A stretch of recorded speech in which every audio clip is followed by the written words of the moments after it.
മുൻപുള്ളൊരു വീഡിയോയിൽ ഇന്ത്യയുടെ അതിർത്തി പ്രദേശങ്ങളെപ്പറ്റി ചർച്ച ചെയ്തിട്ടുണ്ടായിരുന്നു. ഇന്ത്യയുടെ അയൽ രാജ്യങ്ങളിൽ നിന്ന് നേരിടേണ്ടി വരുന്ന ഭീഷണികളും മറ്റു അയൽ രാജ്യങ്ങളിൽ നിലനിൽക്കുന്ന കലാപങ്ങളിൽ നിന്നൊക്കെ ഇന്ത്യയെ എങ്ങനെ സംരക്ഷിക്കപ്പെടുന്നു എന്നുള്ള ഉത്തരമാണ് ഇന്ത്യയിൽ നിലനിൽക്കുന്ന മികച്ച സേനാ വിഭാഗങ്ങൾ. ഇന്ത്യക്കകത്തും ഇന്ത്യയുടെ അതിർത്തി പ്രദേശങ്ങളിൽ നിലനിൽക്കുന്ന പ്രധാനപ്പെട്ട സേനാ വിഭാഗങ്ങൾ ഏതെല്ലാമാണെന്ന് നമുക്ക് നോക്കാം.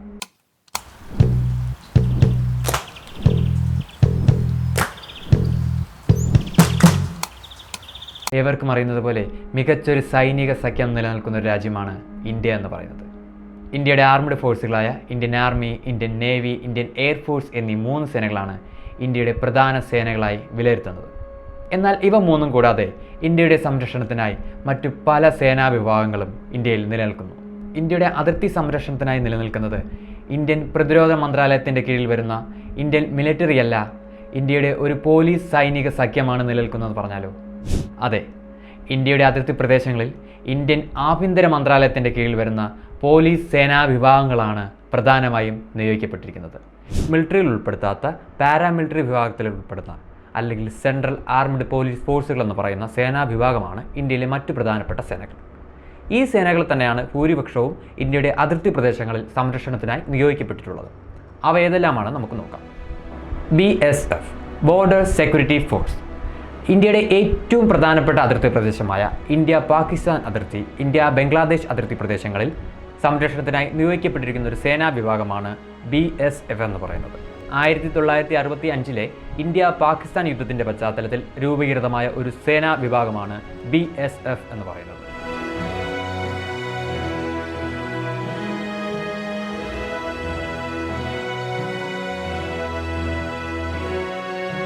മറ്റൊരു പ്രശ്നബാധിത അതിർത്തിയായ ഇന്ത്യ ചൈന അതിർത്തി പ്രദേശങ്ങളിൽ നിലനിൽക്കുന്ന ഒരു സെക്യൂരിറ്റി വിഭാഗമാണ് ITBP എന്ന് പറയുന്നത്, അല്ലെങ്കിൽ ഇൻഡോ ടിബറ്റൻ ബോർഡർ പോലീസ് എന്ന് പറയുന്നത്. 1962 രൂപീകൃതമായ ഒരു സേനാ വിഭാഗമാണിത്. ഏകദേശം ലഡാക്ക് മുതൽ അരുണാചൽ പ്രദേശ് വരെയുള്ള അതിർത്തി പ്രദേശങ്ങളാണ് ഇവരെ പ്രധാനമായും നിയോഗിക്കപ്പെട്ടിട്ടുള്ളത്.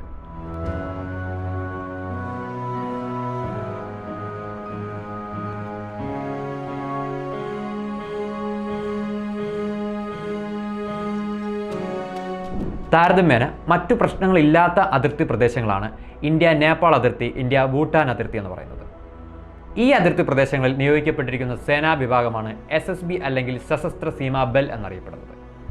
1963 കാലഘട്ടങ്ങളിൽ രൂപീകൃതമായ ഒരു സേനാ വിഭാഗമാണ് SSB എന്ന് പറയുന്നത്.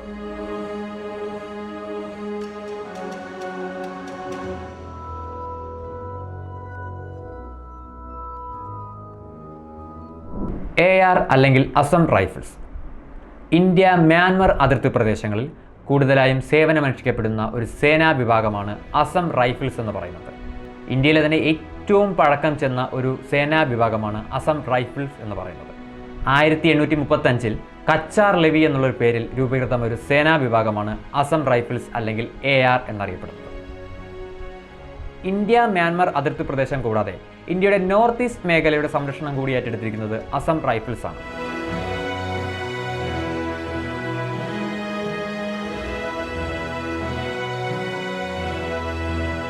അതിർത്തി സംരക്ഷണം കൂടാതെ മറ്റ് ചുമതലകൾ വഹിക്കുന്ന ഒരു സേനാ വിഭാഗമാണ് CRPF എന്ന് പറയുന്നത്. 1939 രൂപീകൃതമായ CRPFന്റെ പൂർണ്ണരൂപം എന്ന് പറയുന്നത് സെൻട്രൽ റിസർവ്ഡ് പോലീസ് ഫോഴ്സ് എന്നാണ്. രാജ്യത്തിനുള്ളിലെ ആഭ്യന്തര സുരക്ഷയ്ക്കായി നിലനിൽക്കുന്ന ഒരു സേനാ വിഭാഗമാണ് CRPF എന്ന് പറയുന്നത്.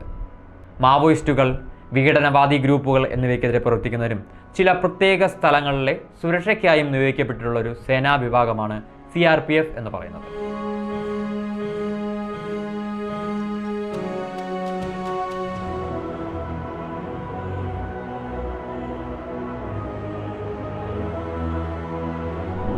CRPF എന്ന പേരിനോട് സാമ്യമുള്ള മറ്റൊരു സേനാ വിഭാഗമാണ് CISF അഥവാ സെൻട്രൽ ഇൻഡസ്ട്രിയൽ സെക്യൂരിറ്റി ഫോഴ്സ് എന്ന് പറയുന്നത്.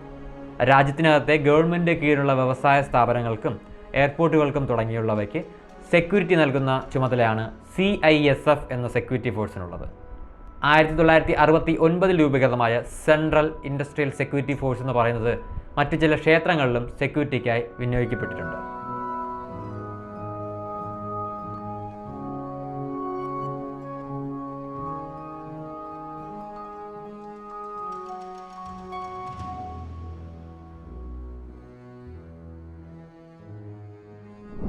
തീവ്രവാദ പ്രവർത്തനങ്ങൾക്കെതിരെ പ്രതിരോധം തീർക്കുന്നതിനായി നിലവിൽ വന്നൊരു സേനാ വിഭാഗമാണ് NSG അഥവാ നാഷണൽ സെക്യൂരിറ്റി ഗാർഡ് എന്നറിയപ്പെടുന്നത്.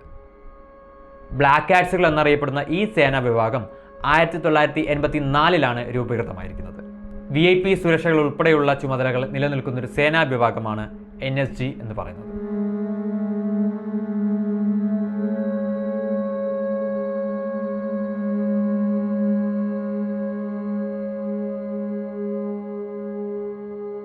കാഴ്ചയിൽ കോട്ടും സ്യൂട്ടും കൂളിംഗ് ഗ്ലാസും വെച്ച് നടക്കുന്ന മറ്റൊരു സേനാ വിഭാഗമാണ് SPG അഥവാ സ്പെഷ്യൽ പ്രൊട്ടക്ഷൻ ഗ്രൂപ്പ് എന്ന് പറയുന്നത്.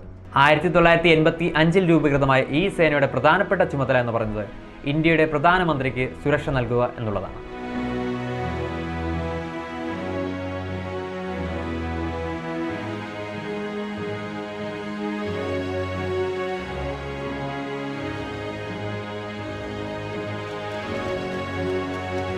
ഇന്ത്യയുടെ തീരദേശ സംരക്ഷണവുമായി ബന്ധപ്പെട്ട് നിലനിൽക്കുന്ന മറ്റൊരു സേനാ വിഭാഗമാണ് ICG അഥവാ ഇന്ത്യൻ കോസ്റ്റ് ഗാർഡ് എന്ന് പറയുന്നത്.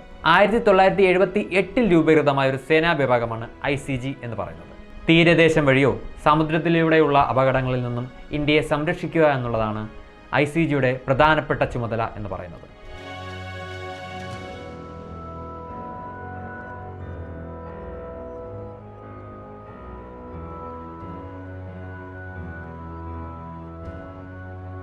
സെൻട്രൽ ആർമഡ് പോലീസ് ഫോഴ്സുകൾ കൂടാതെ ഇന്ത്യയിൽ നിലനിൽക്കുന്ന മറ്റൊരു സേനാ വിഭാഗമാണ് SFF അല്ലെങ്കിൽ സ്പെഷ്യൽ ഫ്രണ്ടൈൻ ഫോഴ്സ് എന്ന് പറയുന്നത്. നേരിട്ട് നിയമനമില്ലാതെ ഇന്ത്യയുടെ രഹസ്യ അന്വേഷണ വിഭാഗമായ റോയുടെ കീഴിലൂടെയോ അല്ലെങ്കിൽ ഇന്ത്യയുടെ മറ്റ് സേനകളിൽ നിന്നും ഡെപ്യൂട്ടേഷൻ വഴിയോ നിയമനം ലഭിക്കുന്ന ഒരു സേനാ വിഭാഗമാണ് SFF അല്ലെങ്കിൽ സ്പെഷ്യൽ ഫ്രണ്ടൈൻ ഫോഴ്സ് എന്ന് പറയുന്നത്. ഇവയൊക്കെ കൂടാതെ സംസ്ഥാന ഗവൺമെൻറ്റിൻ്റെ കീഴിൽ നിലനിൽക്കുന്നൊരു സേനാ വിഭാഗമാണ് സ്റ്റേറ്റ് പോലീസ് സർവീസ് എന്ന് പറയുന്നത്. സംസ്ഥാന ആഭ്യന്തര വകുപ്പിൻ്റെ കീഴിൽ നിലനിൽക്കുന്നൊരു സേനാ വിഭാഗമാണിത്. DGP റാങ്കിലുള്ള ഒരു IPS ഉദ്യോഗസ്ഥനായിരിക്കും ഈ സേനാ വിഭാഗത്തിൻ്റെ മേധാവി എന്ന് പറയുന്നത്.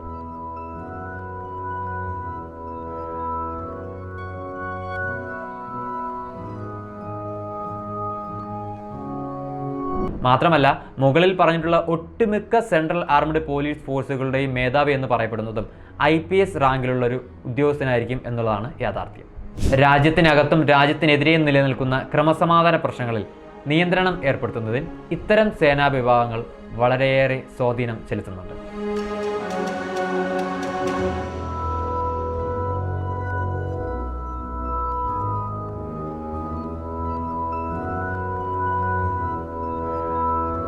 നമ്മുടെ രാജ്യത്തിനകത്തും അതിർത്തി പ്രദേശങ്ങളിലും സംരക്ഷണം നൽകുന്ന ഇത്തരം സേനാ വിഭാഗങ്ങൾക്ക് പിന്തുണ മാത്രം നൽകുക എന്നതാണ് നമ്മുടെ കർത്തവ്യം.